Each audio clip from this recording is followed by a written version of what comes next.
Welcome to Straight Shot Politics. Each episode will bring you in-depth discussion with experts, community leaders, and analysts who will share their insights, experiences, and predictions. From local elections to global diplomacy, we'll provide you with the tools and perspectives you'll need to navigate today's real-world landscape. The views expressed by our guests are their own and do not necessarily reflect those of the hosts, producers, or this podcast. This podcast is an independent production and is not affiliated with, endorsed by, or sponsored by any organization unless explicitly stated. And it's time for this week's Hot Shots, where we take a look at three big topics, current events in the news that's going on as of this recording tonight. You have the gubernatorial election out of California and also the mayoral election out of LA. And guys, I don't know if you've been seeing the polls, but the people of California are not happy with the way Gavin Newsom is going out, leaving his state. And the Republican candidate, Steve Hilton, is been very close in the polls. I guess... How good would it look for Gavin Newsom as he's on his way to run for president to get thrown out, to leave on he gets term limited, and then they think he did what's his argument? I did such a great job in California, they replaced me with a Republican. Yeah, it's it blows my mind the amount of damage that Gavin Newsom has done to the economy. Billion people, wealthy people are leaving the state. Yes. Poor people want to leave the state, but they can't. You've got the moving vans, U-Haul, and all those one-way rentals. They're running out of the vehicles because people are leaving and they don't come back. It's the most insane thing. It's been driven into the ground, and not to mention the wildfires and the earthquakes and the mudslides, and then, I don't know what's next, locusts, and then the firstborn dead, like the angel of death. And, Medicaid for all, including all the illegals. Everything, all those third world savages that came over to California, live high off the hog. They don't have to pay rent. They get subsidized rent. Mm-hmm. It's happening in my building where I live in Dublin there in the Hard Road Sawmill area. They are renting out. I'm still paying my condo rent every month, but you've got 8 people from Kenya or Somalia living in one apartment where I live. Mm-hmm. Just right down the street. They're not paying for that. And so think of that on a massive scale. That's California. Now, what's really interesting is Spencer Pratt. I love Spencer Pratt. Spencer Pratt is running for mayor of L.A. He has ran, I think, one of the greatest, most modern, social media savvy campaigns I've ever seen. And tonight, if it'll come down to him and Karen Bass, and then the radical socialist. Mm-hmm. And then there's a runoff then, in the fall, right? Yeah, so the top 2 winners from tonight, and it's not, technically it's a nonpartisan race. Mm-hmm. So the top 2 winners tonight, first and second place, will have a runoff in the fall. And it's looking like it's going to be between Pratt and Karen Bass, who is the mayor who decided to go to Uganda, Kenya, somewhere in Africa, who she said in her campaign speeches, I'll not leave the country while I'm your mayor, but she did, and then she's the one who ordered the water reserves not to be filled, and just everything else that went in there, and it just blows my mind the amount of damage between Newsom, the mayor of San Francisco. Senator Pencil Neck there, Adam Schiff. Yeah, Nancy Pelosi. You could not pay me to live in California. They just turn out the most degenerate pieces of Yeah. toxic waste ever. So that'll be something to pay attention to. Another thing that's gotten hot, and as you know, last week we sat down, we released our interview with Jack Windsor. Yes. And Jack Windsor's been looking into Medicaid fraud in Ohio. Nick Shirley, who you know blew open the Somali scams that were going on in Minneapolis. Well, now Dr. Oz was in Ohio over the course of the past week or so, and he sat down with Fox News today and had a little expose about what's going on. But it's kind of the same story, different city. It's basically all this Medicaid fraud, Lisa, is going to 2 zip codes in our entire... 2 zip codes in Franklin County. And they've learned this. So first of all, Ohio has the second largest Somali population in the country. Yes, we do. Minneapolis being the highest, number one. So, but it's all centered in 2 zip codes, and it's not, as it turns out, it's not just Somali, it's Bhutanese as well. And we're going to be learning more about that down the pike. But it's a hot mess.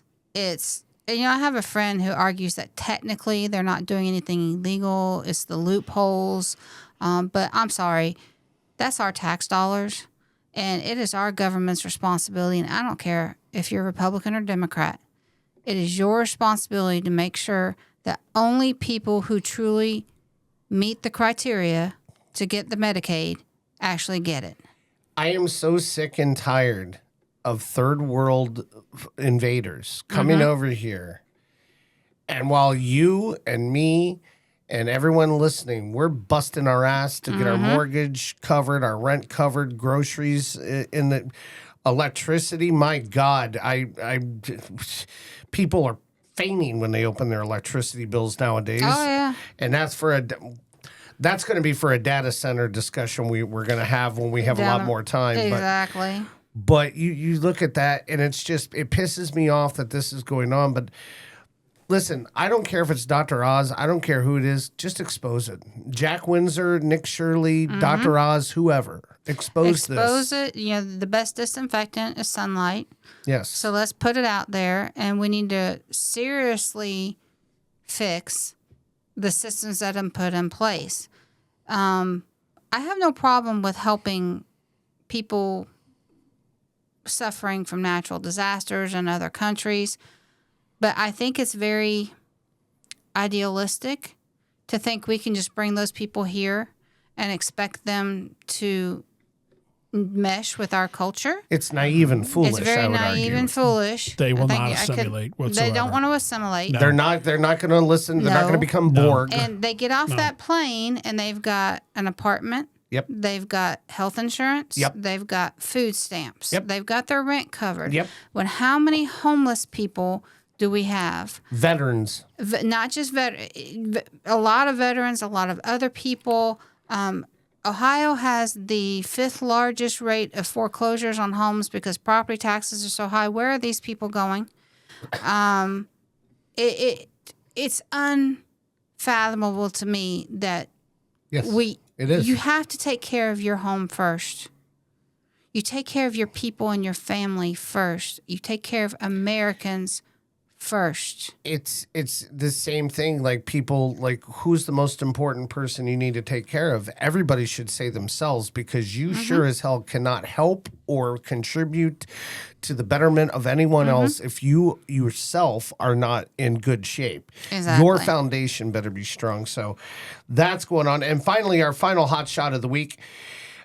We've got it's just this heartbreaking story of, oh my gosh, it's horrid. Of a kid, a teenager who was stabbed. He was stabbed. So let's set the stage. Go. You said it because you have some nice background. So in London, England, an 18-year-old by the last name of Nowak, and I just forgot his first name. I'm sorry. Was just minding his business. Henry Nowak. Here it is. Henry Nowak. Minding his own business, walking. He was a university student in Southampton, England. And another person, Vikram Digwa, 23-year-old. Clearly a British name, a good, proud, Digwa. Digwa. Yes, that's a British heritage of mine. It's actually Digwa. Yeah. He affiliates with the Sikh community, SIKH, the Sikh community. Yep. And honestly, I don't know much about that. But for whatever reason, Digwa decides he's going to stab Henry, stabbed him with a 21-centimeter knife. And just for those people who don't know, you're not allowed to have those in England. However, they do have a religious exemptions for the Sikh. Oh, good. that Yes, carry arm their the third world fancy- savages, yeah. not the natives. They're allowed to carry their ceremonial swords and machetes and whatever they're called, right? Sure. So he stabs Nowak, calls mommy to come, and she takes the knife and disposes of it. Then they call the police while this poor young man is bleeding to death. And by the way, Nowak is white. Digwa is, I don't know if he's black or what Sikh are, but he's not white. It's not Muslim, but it's Sikh are kind of a branch of. I thought there was a lot of Indian, like. I don't know if it's a break of whatever. Whatever it is. They wear turbans a lot. Exactly. A lot of people, but a lot of people mistake them for Muslim. They are not Muslim. Right. Sikh is Muslim, no. totally different from Muslim. So he claims that he was acting in self-defense, that Nowak was... Racially hurling Yeah. racial insults, blah blah blah. So the police come, and here's this poor young man bleeding to death because he was stabbed at least 5 times. He's telling them, I'm bleeding, I was stabbed, I cannot breathe. That pig cop tells him, "No, you're not." And he put him in handcuffs, and a short time later, he's dead. I say pig cop because that's what they are in Britain. We know great cops in this country. Yeah. Men like Brian Steele. So please don't think that I'm calling cops pigs. Right. So What they're doing in Britain, though, real quick, is these cops are out of control because they are basically racial thought police now is what right. they are. Well, and yeah. they don't carry guns. So that's They just, don't carry guns. That's a no. problem right Yes. there. The other thing is just a little backstory. So when the whole George Floyd thing happened here, it went to England.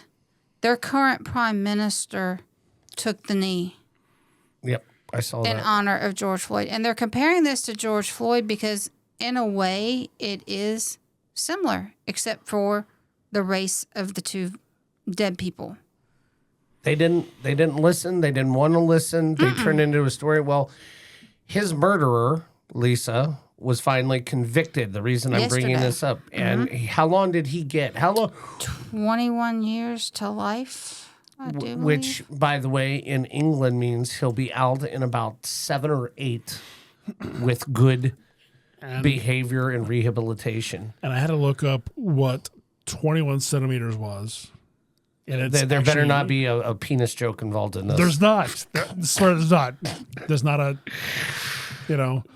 it's not a saber with an. No, it's actually 8.2677 inches. My pocket knife I carry just always for daily protection or whatever, is 3.5, and I feel completely fine with that. You know what? I heard its width. It's the width of the is the blade, width. not It the is, length, right. huh? So, Anyway, all but I'm right. saying that the They average length, digress. the average length of a K-bar is 7 inches. Is how much Okay, blade that for the is. people who have never been in the military, what is a K-bar? So K-bar is, being a Marine, what am I going to say? It's a Marine fighting knife. So that's a fixed blade, 7 inches typically. And that's pretty good size. It's got an edge, and then the other side of the tip is normally sharpened. That's a pretty good size, something to carry around with you. He had an 8-inch, more than 8-inch blade, Yes. right? So that's not religious. That's just, that's almost a sword. And, the reason I think, and that's, the reason I'm guess is that the date of this podcast, as of you will be listening to this, it will have been 82 years. This podcast is getting released on today, Saturday, June 6th. Yeah. This was D-Day. That's right. Yeah, And D-Day. I think about my homeland of England and Winston Churchill and my grandmother surviving the Luftwaffe Blitzkrieg in 1939 and 1940 in Ipswich, England. And I think of the bloody beaches of Normandy and Omaha. And the fact that Britain has just thrown their doors wide open to these Muslim invaders, it makes me wonder, God, did those boys die in vain? I'm serious. No, it's 82 true. years ago, what the hell were they doing? Yeah. If for now that you can get arrested for getting stabbed for just simply being Well, and it's not British. just England. It's Germany's been overrun. Western Europe has fallen. It has. And now we've got legislators here in the United States saying we should allow Sharia law. Over our dead bodies. Right. It's just, and that's a conversation for a whole other thing. We are not, neither one of us is racist in any way. No, of course not. But the there- truth of the matter is that there is is- a religion in violence. There is way too much lead in this world to ever go to Sharia law. There is a lot of lead, but yes, please But back to Nowak. go ahead. Digwall was sentenced to minimum 21 years, and his mom, Kieran Cower, was convicted of assisting an offender for helping him after the stabbing and got a 3-year sentence. So as we sit here, 82 years post D-Day, I just want to say, just because Great Britain feels lost doesn't mean we will ever give up the fight here. So whatever you do, don't stop fighting. That's been this week's Hot Shots. Welcome to Straight Shot Politics. I'm Lisa Chafee. I'm Josh Cease. And I'm Michael Nash. Welcome, gentlemen. How are you today? Surviving allergy season. I'm so Day's glad a I don't have that holiday. problem. Every meal's a banquet. I'm glad to hear that. Yeah, indeed. So joining us now on the phone is Hilary Jackson, who is with Moms for Liberty up north, up in the Cleveland, Parma area. Hilary, how are you? I'm wonderful. Thank you guys so much for having me on. So I met Hilary a couple years ago. I think we first met at the State House. We were both testifying for something or other on a parents' rights stuff. She has become quite the crusader, and right now there's a shitstorm basically up in Parma and Miami East local schools. Just to kind of set the backdrop, though, I do want to do this. I do think this is important. Hilary, can you give us a rundown of what Moms for Liberty does? Good idea, yes. How it came to be founded, and basically what's your mission statement and what the organization is working towards, please. Yeah, thank you so much for asking that question, because to be completely honest, the only thing that Moms for Liberty does is what moms are supposed to be doing. Okay, we are advocating for our children. We are advocating for parents to be involved in what is going on in their child's education and to be the person that directs their upbringing. That's what parents are supposed to do. If you Google, you might see a couple of weirdos post weird things, but really at the end of the day, that's all we do, is that we encourage and empower people despite what it seems like the hammer of public education that gets dropped and the retaliation that happens when you go against the grain. Parents, these are your babies. So we do everything that we can to remind parents of that, but also, if it's sometimes even blowing the whistle, because, retaliation in public education, retaliation just in general is very real, and parents are they're so concerned that if they speak out and they advocate for their child, that their child will then in turn be retaliated against. And I can't even tell you how many examples I've seen where that is in fact happening. So that's where you have, the advocates like myself, where we will speak, to a school board, or we will do the records request. We sometimes, we'll do the dirty work when parents feel that they are, unable to, or when parents feel like they have done everything that they can and they need. Sometimes they need somebody to not only blow the whistle, but, sound the foghorn and alert the presses and shoot off the fireworks saying, hey, look what's going on over here. So that's what I've been having to do lately is cause a little bit of commotion to really get eyes and ears to pay attention to what's going on in our public, and even private education in Ohio right now. So that's way more than choosing mothers choose Jeff, right? Yeah. Oh, yeah. So it's also, I'm with Parents' Rights in Education, and we do the same thing. So it's not, in addition to what you're doing, which is phenomenal, it's also a lot of behind the scenes of educating parents on their rights, because a lot of parents don't know what their rights are. They can refuse this assignment or just whatever their issue is. And I know you do that kind of education as well. Yeah, and that's that's what's really like the most frustrating part, and not frustrating. I'm not frustrated at the parents, but that the schools will send you all sorts of packets on on the syllabus and the requirements for vaccinations and what the handbook and all of that stuff, but when it comes to being a parent and what your rights are, unfortunately, you don't know what they are until you need to know what they are. Yeah. And by that time, it's too late. And it's so sad that we are in a state right now across the country where parents have to be aware of what their rights are and that their kids are theirs to raise. Isn't that just, it's bonkers to even say that out loud. Mm-hmm. But you would think that, after, being pregnant for 9 months, and going through hell to bring your child to, Earthside, that you would have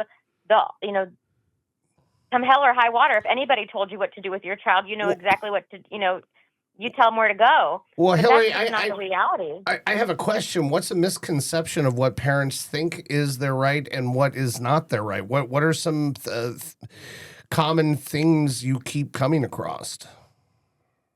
Vaccinations is a huge one. My really good friend Stephanie Stock, she's pushing for legislation for this right now.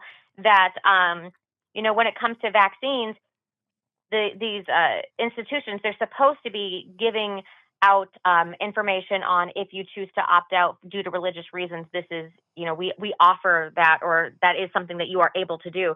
So many parents don't know. So they will either vaccinate their kids against, their personal judgment on it, or they'll lie, or they'll straight up lie and create their own. I mean, with AI now, you can make anything, but that's what's happening.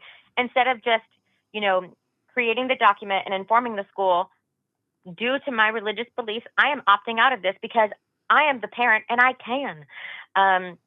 Another one is, with special education and, when it comes to, creating an education plan, parents are entitled to the curriculum. They are entitled to have those, to have IEP meetings. And, there's just so many, another one is with bathrooms and pronouns. It is absolutely incredibly strange to me that anybody other than the parent would think that it would be okay to possess knowledge that the parent doesn't have about somebody else's child. It's so crazy to me. That your own child is being forced to use or not being forced, but playing along with this, the game that they're using these pronouns, but they do it at school. They don't tell you, the teachers don't tell you, the district doesn't tell you this is going on at school. Then you come home and you have no idea this is going on, so you think everything's hunky-dory. And by the time you become aware of it, that snowball's gone so far down the hill, it's hard to stop, right? Mm-hmm. Oh, yeah. Well, and that's the thing that, I have to, what my goal is to empower parents, so if I have to go to a school board meeting and, point the finger at the treasurer and say, like, dude, you are incapable of doing your duties. You've proven over, time and time again that you are incapable of doing your duties. Go flip burgers somewhere else. If I have to do that, the hope is that it empowers parents to be able to get the courage to do the same thing. Because, I go out to these schools and speak on their behalf. I'm not getting sued. The police aren't coming after me. I'm not getting arrested. Do they talk about me online? Yes.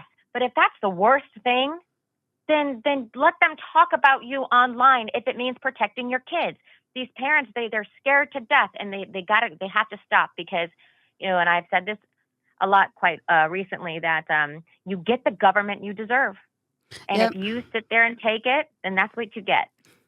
Well, I know my dealings with Hilliard, it's like dealing with the mafia with these school districts, some of them.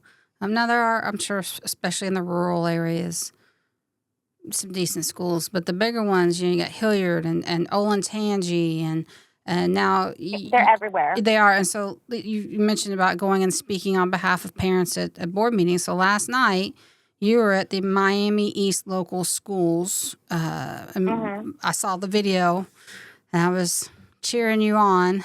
You did a phenomenal job. So tell us what's going on there. So at Miami East, I wish I could say that they were special and that they were the exception, but it's the same stories that I've heard from hundreds, we're getting close to thousands of parents across the state, that there is inappropriate conduct between a teacher and a student. The student goes to report it, nothing happens. The student then tells the parent, instead of the school contacting the parent, the student eventually says something to mom and dad. And then mom and dad have to contact the school and ask, what's going on.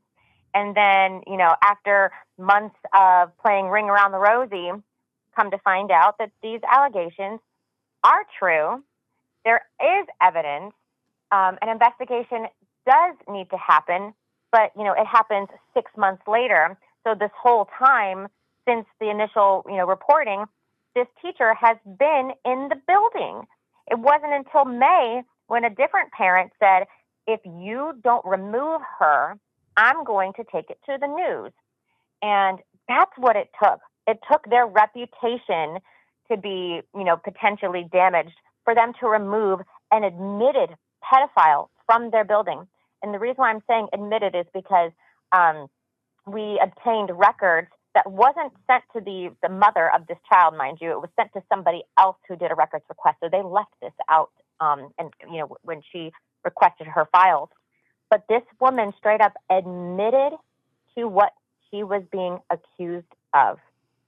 And then in that, I'll send you guys the email. In that email, the superintendent says, due to her collective bargaining agreement between the teachers union and the school, they can't do anything. So they sent that woman back to go teach for another 6 months. Here's what I don't understand. And because we've been mentioning Hilliard, and then I know we'll get to Parma, and then Olentangy, Dublin, all the big districts. Little secret, I grew up right next door to Miami East. I'm from Piqua, okay? So literally I had family living in Fletcher, which is in the Miami East School District. The culture there is a farming rural culture. It is a 4-H kind of community. Parents, I think you can tend to figure out that's Trump country over there, okay? And not only that, but it's very very Christian, very very Bible centric. A lot of church, a lot of people proudly attend church there.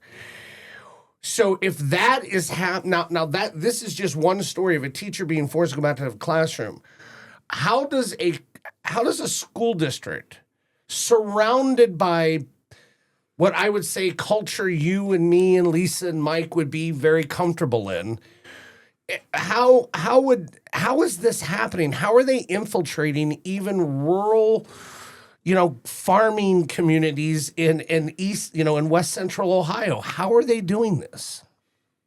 Well, and the reason why they're doing it is because due to collective bargaining agreements, they are able to move from school to school to school, and their records are able to be, swept. So when somebody gets accused of doing something, or not even accused, but even if there is, if it's substantiated, instead of, firing that person or, pressing charges or what have you, these collective bargaining agreements allow these teachers to sometimes even get paid to leave and go teach somewhere else. So nowhere is safe. Regardless of what the demographic looks like, these teachers are able to be repeat offenders over and over and over and over until somebody decides that enough is enough and will press charges. But the biggest issue, though, is regardless of culture, these schools, if they do not mandatory report and if they don't follow the law and follow the process by the book, by the T, they have no leg to stand on. And the teachers' unions will sue the district for a lot more money than it would cost them to pay these teachers to go away and teach somewhere else. Well, this is what's befuddling, because a union contract cannot supersede the law. But the problem Correct. is the law is, and I've been doing a lot of research on this, the Ohio Revised Code is a little bit ambiguous on at what point, once an allegation is made, when they have to notify law enforcement.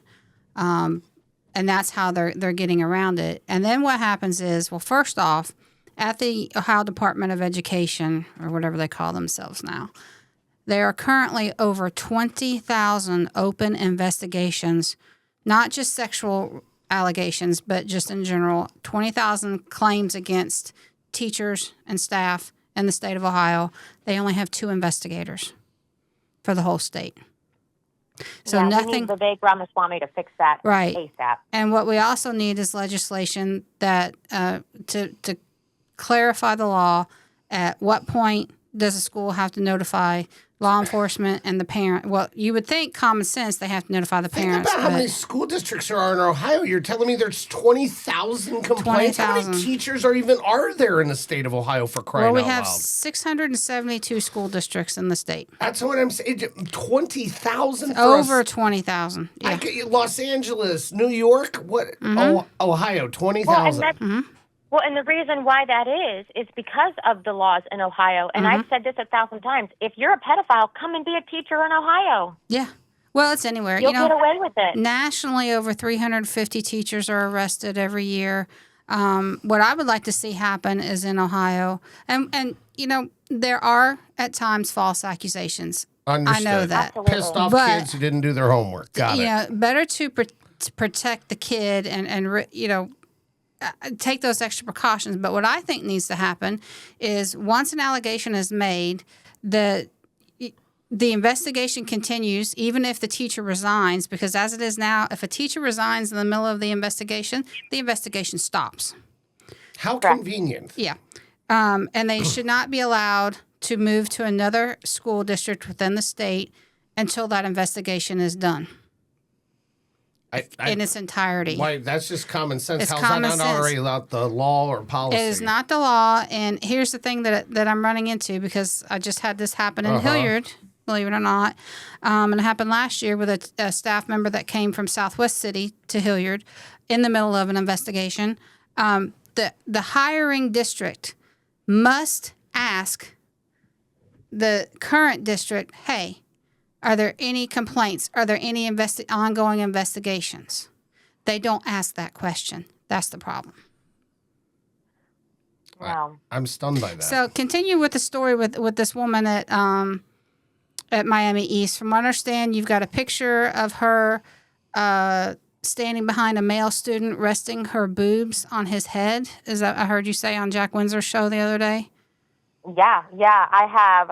I have pictures. I have firsthand eyewitness accounts. But I also have, and this is something that, I didn't mention until, I figured I'll do it today. But I have current staff members, contacting me and confirming, yes, this happened. I saw it with my own eyes. And, and part of me is like, okay, well, did you say something? But at the same time, it's like, but I understand why they don't, because of the unions, because the unions are, it's very much kind of like Fight Club. We don't talk about it. They retaliate big time against anybody that goes against them. They do, and It's the teachers that are just trying to do the right thing. That we have so many wonderful teachers, we really do. But when we have this type of culture, it gives the institutions in general a bad name, and then we come back with just homeschool your kids, remove them in general because you can't trust anybody anywhere. And when it comes to legislation, we're in a position right now, across the country where we're having to legislate common sense, and it doesn't make sense because you would just think that, okay, well, if you're abusing kids, that's wrong. If you see somebody abusing kids, you do something about it because it's a child. If you know that a teacher is encouraging children to keep secrets from their parents, then that's wrong. But we're having to legislate common sense. We're having to legislate good versus evil. It's no longer about how you implement it. It's literally, we have to write laws so bad people don't do bad things. Well, yeah. I mean, that's kind of no. I know what she's. That's a simplistic way of saying something that's a way more convoluted thing. Well, go ahead, make your point, Lisa. The few times when I testified for the Parents' Rights Bill at the State House, the first thing I said to both the House and the Senate was, I cannot believe I'm having to stand before this body of government and beg you to protect my rights as a parent. Oh, yeah, it's bonkers. And that's what it is. I mean, when you're literally having to go before the legislature and beg. I mean, that is sad. I mean, that's sad when the government, they're supposed to be for us. They work for us. Hilary, you mentioned Vivek. I'm a big supporter. I will 100,000% be voting for who I'm just going to call him. Hopefully here he will be future Governor Ramaswamy. But talk about some of the education proposals that Vivek has been talking about, and the stuff that you Moms for Liberty and I think parents listening to this podcast would appreciate to know. What are some reforms he's looking to make, Hilary?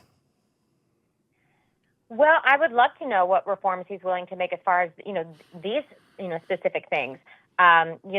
He's mentioned quite a few things. He's talked about merit pay, and he's talked about year-round school before.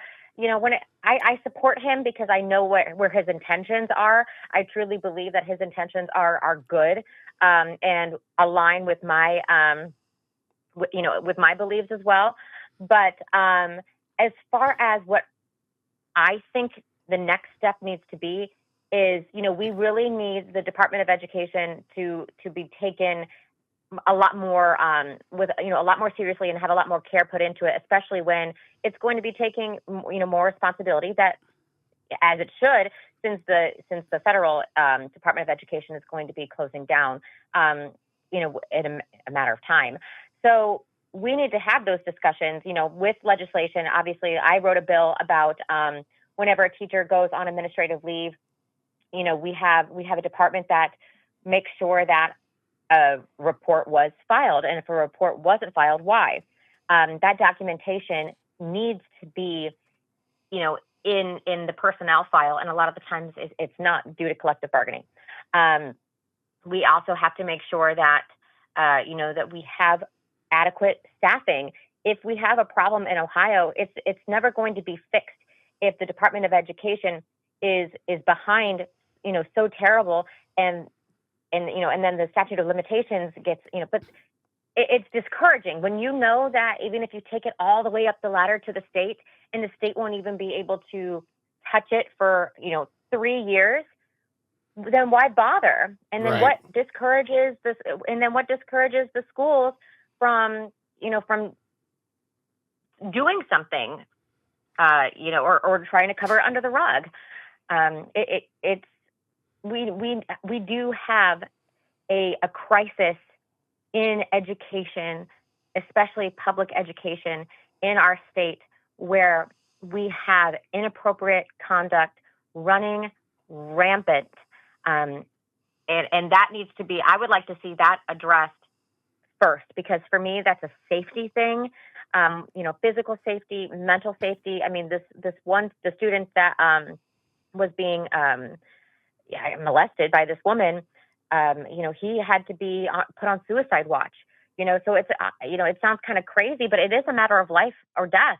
And I would like to see that taken, a lot more seriously than merit pay. Let's stick a pin in it. Let's make sure that our kids make it through, their 13 years of schooling. I'd like for that to be the priority. And I think one of the things that could be easily done is do what the Boy Scouts did, which is implement no one-on-one between teacher and student. A teacher should never be left alone with an individual student, period. And it's really sad we have to make that rule, but I mean, what are you going to do at this point? What else? I mean... Exactly. Well, I mean, you look at, like I said earlier, nationally, over 350 teachers are arrested each year. In the last 3 years, just in Hilliard, we've had 3. Last year, I read a statistics. In 7 weeks during the summer of 25, nationally, 55 teachers were arrested. I totally believe you, and I don't know, Hilary, get your thoughts. I don't know if you have a thought on this as well, but you know what pisses me off? You go in, pick your social media app, whatever. I've got 3 of them I'm on, platform, whatever. Go into the comments section when a teacher's arrested. Mm-hmm. Half the comments are, man, where were these teachers when I was this age? Damn, I don't know why he said anything. She's a smoke show. There's a subculture that is celebrating this, especially when it is female predators. Uh-huh. And I'll say rapists, female rapists, raping our kids, male kids. It's like there's this double cultural standard. Mm-hmm. If it was a 32-year-old man having sex with a 16-year-old girl, we'd string him up by his damn toenails and beat him about the head. Mm-hmm. If it's a 32-year-old... Yeah, I don't understand. Part of the problem is that there's this double standard, and it really rubs me the wrong way because I have an 11-year-old son. It would not be cool or fun or awesome for him and his friends if I find out when he's 15, 16 years old, he's being molested by a pedophile female teacher. That's not cool. Well, and that was brought up last night at the board meeting amongst the parents because, the board did cut me off. They did not want to hear the rest of what I had to say, despite multiple parents shouting, I want to hear what she has to say. I will sacrifice my minutes. I will give her my minutes when they read, signed up to speak in order to let me continue. And they weren't having it. So, we did move to the hallway and, amongst the parents that walked out of the meeting, that was mentioned. If this were the other way around and it was a man, we would be, that she wouldn't have lasted a moment, let alone 6 months. But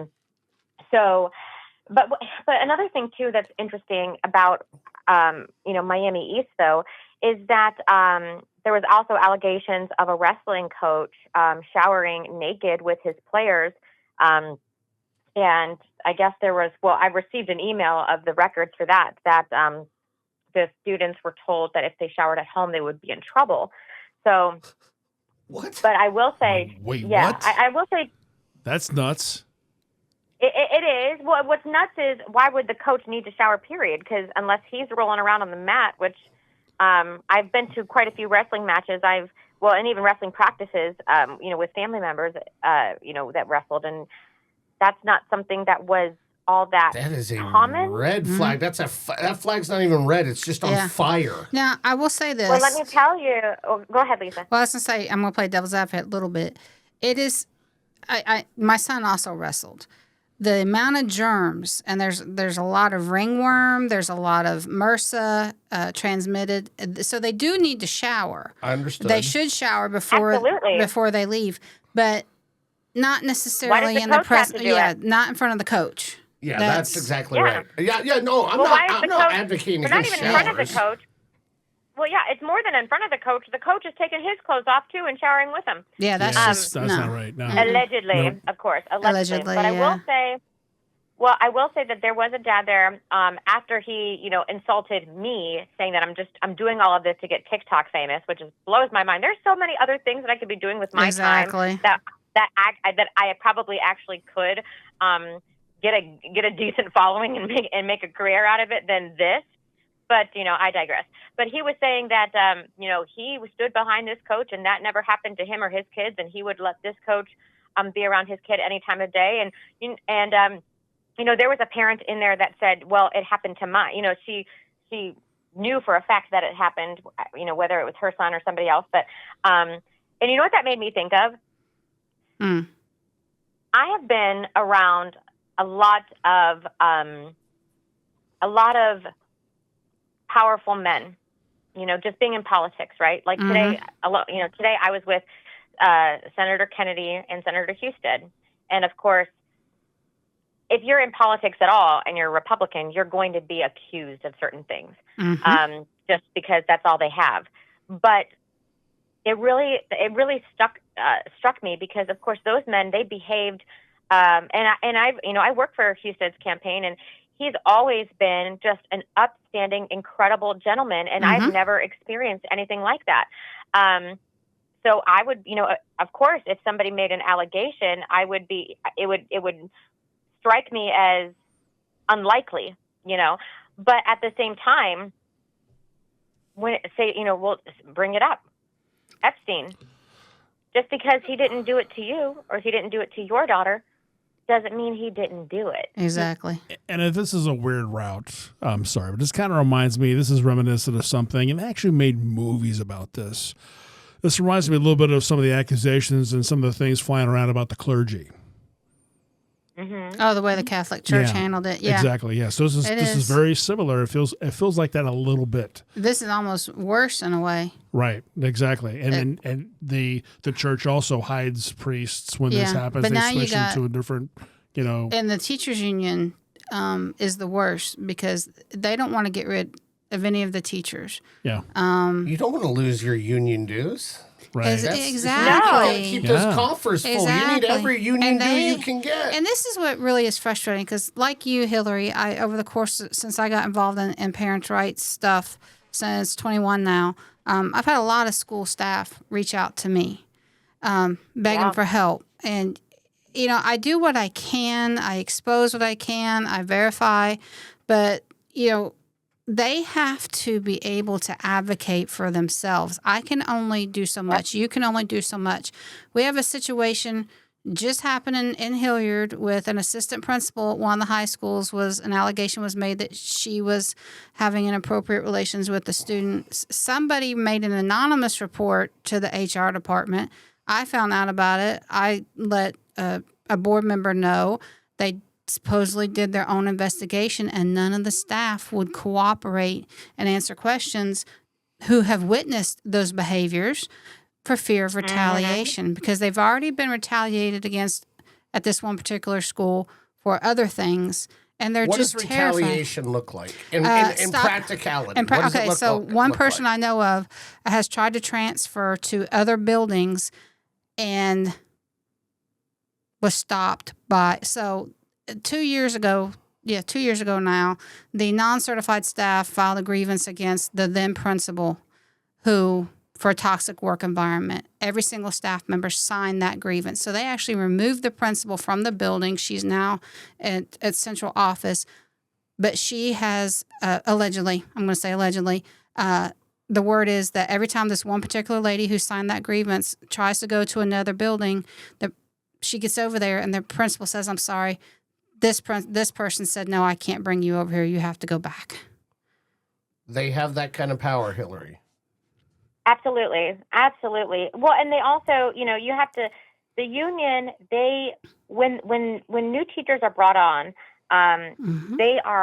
their heads are filled with all of these lies. You have to join your union. This is, if we need your dues is what, supports public education as a whole. I mean, they feed you this whole, song and dance about, how they are so necessary and required to protect you and you need them or else X, Y, and Z will happen. So they scare the shit out of these people thinking that, if I if I do this, I'm going to be biting the hand that feeds me. What if I need these guys one day? I can't say anything because, if somebody makes a fake allegation against me, I would want them to fight just as hard. But that's the thing. Nobody's fighting. Nobody's interested in the truth. The union, they're not interested in the truth. All they want, like you said, is the money, for their dues, and they want to uphold, their hand of power. And, how powerful would they really be if they were letting go, 50%, I'm just throwing a number out there, but 50% of their workforce due to inappropriate behavior, whether it's sexual bullying or, what have you, they wouldn't be. So unfortunately, it's a very real thing when it comes to retaliation. It's a very, very real thing. Yep. One other topic I wanted to touch base on with you, school board member in Parma, who is a reservist, was called to duty. Yeah. Tell us what happened. So she is, she is on the reserves, and she knew for a while that she was going to be called, because that's typically how reservists are. It's more routine to keep, since it's not their career, to keep them fresh on procedure and all that stuff and what's going on. So they knew that when she was going to be leaving, but it wasn't until she was, sent to base that they tried to remove her because, of course, she wasn't there to speak and defend herself.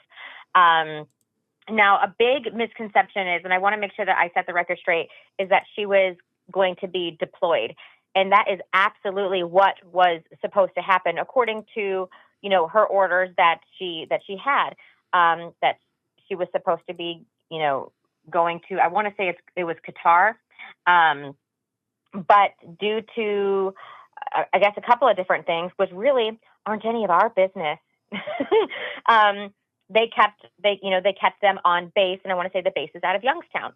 And that caused such a stir where, people were accusing her, as far as saying like stolen valor, because she was in Youngstown instead of overseas.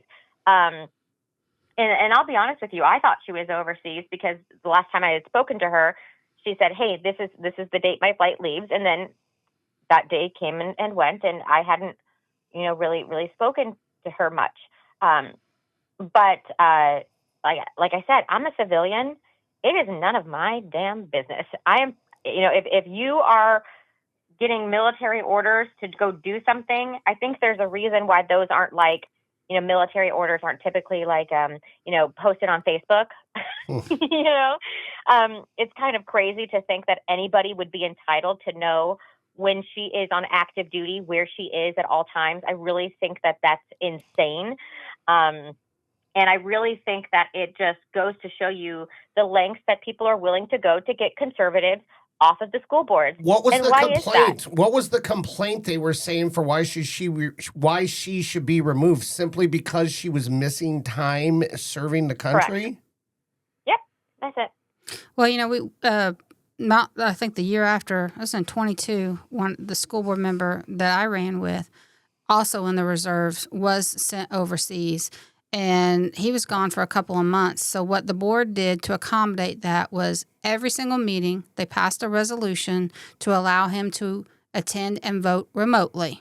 And they had a TV screen with a laptop hooked up to it. And that's where he was. And he, participated just as if he was there. It's common sense. That's all you got to do is common sense. Yes. So, Hilary, you've got a podcast. Tell us the name of it and where can people find it? Yes. So my show is called Royally Schooled. We try to put something out weekly, but we're moms, and we both homeschool our kids. So we might be taking a little bit of a break for the summer just because we're very fortunate that we get to be home with our babies. But my co-host is an ex-school board member out of Mentor, Annie Payne. That woman is a rock star. And we discuss all of the things that the public education, that the school board association, that the teachers unions, that they don't want you to, as parents, to know about. So all of the backdoor deals, all of the things that they try to do, under the cover of night, That's what we're talking about. And we're also going to, of course, be explaining, what rights you have as parents. We're going to be sharing stories about, what we talked about tonight, what's going on in the different schools as they get brought to our attention. And that's one thing, too, I want to make really clear is that I'm not out looking for problems in public education. They come to me because these parents need help. Like, as we're sitting here, talking about this, I have 42 messages that I've gotten since I've been on the phone with you guys. This is a very real crisis. These people need help. It's happening everywhere. I don't have to go out and look for anything. It's there. And they ask me for my help. And when I said, Lord, send me, he heard me. Sister, I'm right there with you. So where can we find Royally Schooled? Yeah. Yeah, we have a Facebook page. We have a page on Rumble. We're on YouTube. We have an X account. I would say that we're probably most active right now on Facebook because I'm the worst millennial and I don't really understand how to use any other platform. That makes two of us. Yeah. Yeah. So definitely more so on Facebook and Rumble, I would say. Yeah. But yeah, Royally Schooled. Well, you are doing a great job. You are a true crusader. I'm so proud to know you. And thank you. Everybody look up Royally Schooled on Facebook, YouTube. And if you need help, look up Moms for Liberty. Exactly. And reach out. And again, she said it. It comes to her, and she's not seeking anything. Yep. So, and also follow us, Straight Shot Politics. We're also on YouTube and Facebook. Like us, share us. Let's get the word out. This has been Straight Shot Politics.